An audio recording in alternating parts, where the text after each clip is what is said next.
Baionako kartzelak gainezka segitzen du. Beste behin ere presondegietako behatokiak bertan dauden baldintza txarrak salatu ditu, batez ere espazio eskasia dela eta. Erakundeko Maite Etxeberriarekin egongo gara gaurko saioan. Arratsaldeon ikusentzuleok, Baionako presondegian bizi duten egoera aipatzeaz gain, gaurko saioan Xipri Alberbidea Pez eta kazetariarekin egongo gara prestatzen ari den liburua aipatzeko. Ongi etorri Parraldearen orenera.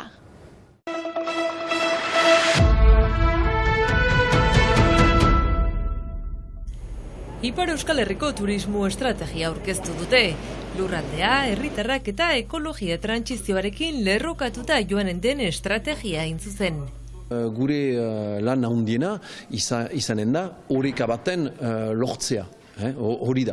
Egan nahi behita, jendea udan sendimendu hori, sur turismoaren sendimendu hori, behar dugu hori mugatu. Turismoa aipatzen dugulaik, aipatzen dugu laborantza. Turismoa aipatzen dugulaik, aipatzen dugu mendia. Eta mendia joiteko behar dira senderak barizatu eta jendea ez da hortik ateratu behar. Horiek ere antolatzen dira. Horiek ere esplikatzen dira. Lurralde untan bada laborantza bizi bat.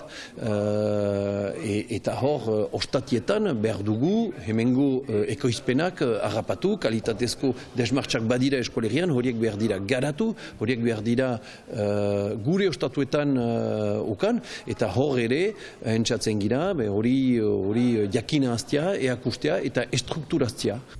2025 urtea lehentasunezko bi ekintzek markatuko dute. Turismoaren nombria nahi tala ez, gutiago izaitea udan eta urtean zehar izaitea, ahal balin bada, eta ere lurralde osoan. Badira, eta hori lurraldeko gune ezberdin nekin ados izanez. Erren abeita, jende horiek proposamenak behar dira biderkatu, ez ukaiteko, hainiz jende berlekian, bermementoan. Iaz egin bezalaxe aurten ere ezaudan komunikazio eta publizitaterik eginen. Izan ere uztaila eta gorrilean urteko bisitarien 130 pilatzen da eta hilabete horietako gainturismoa ekidin nahi da. Udako tontor hori, agorilako tontor hori, inahala behar dugula ezabatu, eta horrek du, puskat sendimendu hori, estofa edo ezin jasan garria den sendimendu hori dugu puskat ezabatu behar. Zaila da biztan dena, zen eta ikusten dugu, eskolen egutegia inada agorlan denak libro dira, gero eta gehiago jendea ustailan lanian ari dira eta agorlan joiten dira oporretat, eta eskoalegia, espalima duzu, ezer egiten ere, zer nahi izanik jendek bakite Euskal Herria nunden, eta goxo dela eskoalegira egitea, eta eskoalegian nahi dute ezagutu. Beraz, hor ikusten dugu, zailtasun handi bat izanen dela, biztan dena, hartako dugu ez komunikatzen udan biztan dena. Gertuko bisitariak erakarri nahi dira eta horretarako euskarak presentzia handiagoa izatea nahiko lukete. Euskarari buruz eta eskualdunentzat. Eta biztan dena, egualdetik gero eta gehiago jendea etortzen da. Gu ere nahi dugu bizi euskaraz eta orain arte, ez ziren baitezpada proposamen guztiak itzuliak edo euskaraz proposatuak, etzen baitezpada naturala, zen eta beti pentsatzen den turisten dako egina zela turismoa. Ez, turismoa da ere biztanlentzat eta hor ere gure proposamenak gero eta gehiago euskaraz proposatzen dira, bada terra aventura da familian deskubritzeko gune bat, badira eskualerri osoan, mendian, bai ondartzan eta abar, hilietan. 2024ko urritik aitzina martxan jarritako proiektua da Terra Aventura. Aplikazioko 17 ibilbideak euskaraz eskuragarri dira eta horietatik 6 gaskoieraz.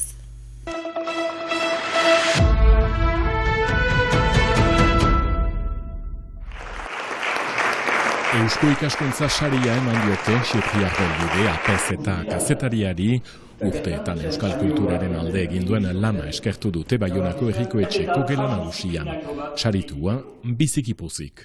Alainan beste guztien segida da, guratzea alainan hemendik goiti ze eginen dut, lato eta 10 urte, nahita ez ene bizia mugatua da. azken hamarkadan sartu naizela hori segura. Eletan, Bizkaia etxean sortua duela 80 urte beraz, Xipri Arbelbidek 10 liburu eta artikulu idatzi izan ditu, orain ere lan eta lan segitzen du, Euskalgintzaren biltzarretan agertuz eta liburu berria idatziz. Izan da irautza aitzin apez bat eletan, garra duzala goiti. Izan zena, Mari Alfonbakuntzana izan zen, hemen eta Donero izunen. Eta irautza demoran, zin egin zuten apesetari zen. Han bizia idazten ari naiz. Ez da dudarik liburu hau ere aski zehatza izanen dela, idazlea bera zehatza baita zuzena, eta beti euskaraz erotika txikia baita amamiltzaileari. Behatzera irrati bat eskola hutsa segi. Zendako beginuke utzi, zuk aita ama bat dituzu, hiria txikia zira. Zendako aitamak dira eta eskola, ene tripako parte bat, eskolari gabe ez da Xipririk. Zorionak Xipri, 80 urte, baina beti gazte.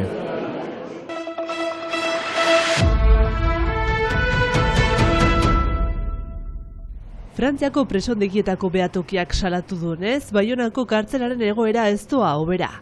Kartzelak 75 presonentzat lekua badu ere, 150 preso inguru daude bertan, baldintza deigarrietan. 3 preso, 9 metro kuadratoan.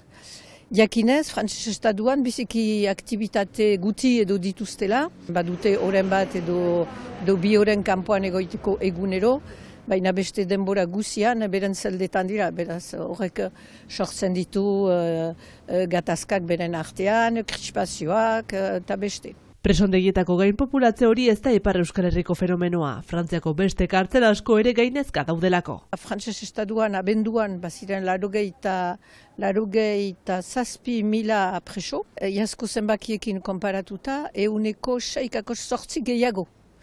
Beraz, anitz egiten du, horrek erakusten du berriz ere egoera biziki txarretan direla, zenta 75 leku balima dira, beste presoak, gainezkoak, ezartzen dituzte edo oheak metatzen dituzte, beraz gutienez bio daude hor metatuak, eta gero gehitzen dituzte beraz lurrean, matalazak edo koltsoiak, eta abenduan adibidez baziren 4.255 preso lurrean loiten zutenak matalazan gainean. Ikerketa batzuen arabera 2027an Frantzian 86.000 preso baino gehiago zenbatuko lirateke. Baionako egoerari itzulita behatokiaren errenetan presoen gutxiengo eskubideak baizik ez dira errespetatuak. Dezagun dutxaren adibidea, 2 dutxa astean dituzte. Bon, aski da, ez da aski, ez dakit nola neurtu behar den hori, baina aldiz apentsa udan 40 gradu egiten duelarik ez da aski. Eta hala da, eta neguan, badugu beste arazo bat neguan, Frantses estatu guzian, baina Baionan ere ikusten dena, eta da bero gailuak biziki zaharrak edo apalduak edo itxiak. Eta hori gertatu da abenduan, hainbat eta hainbat presondegietan, presoak hartu dira gauaz ez zutela bero gailurik, beraz pentsaz utza egiten duen. Eta hori, eta udan, beraz dugun beste arazoa da beroarena, hor lehioetan eta badituzte plastikazko plaka batzuk, beraz, pentsatzen alduzu, ze bero egiten duen barne hortan, eta berriz diot, pasatzen dituzte 22 oren beren zeldetan. Kartzela txikia denez, erakundearen errenetan presoek eskura dituzte mediku orokor, dentista edo psikiatren zerbitzuak. Hain zuzen, Fremont medikua otorrinolaringologoa da Baionako kartzelean. Esan duenez, dago eta hortzen infekzioak dira maiz agertzen diren patologiak presoen artean. Beren bete beharra mediku gisa da eritasun horiek identifikatzea eta zaintzea. Azpimarratu duenez, oinarrizko eskubide bat da. Ils doivent avoir accès à des bilans de santé comme toute personne en réalité. Egoera honek presoen ongizatean eragina izateaz gain, presondegietako zaindarien ongizatean ere ondorioak dituela dio OIPeko erakundeko kideak. Egoera kezkagarri eta ezin jasan hori ekartzen duela hainbat eta hainbat zaindari geldituak direla. Gaiten ginoen psikiatra da hor da presoentzat, baina baita ere zaindarientzat. Biziko egoera gaitzak bizi dituzte, behaz gelditzen dira. Beraz, oino zaindari gutiago. Bergizarteratze lan hori biziki zaila zaie eramaitea, azkenean egiten dute, ateak idikita itxi, zaila da beste zerbait egitea. Frantziako presondegietako behatokiaren ustez, kartzelak bete ordez beste motako kondenak ere martxan ezarri beharko lirateke. Adibide gisa, kartzelatik kilometro gutxitara kokatua den Emmaüs Fundazioaren buton etxaldea aipatu du. Bertan, preso dauden emazteak beren kondenaren azken urteak etxaldean lanean pasatzen dituzte, bergizarteratzeko bidean urratsak egiteko.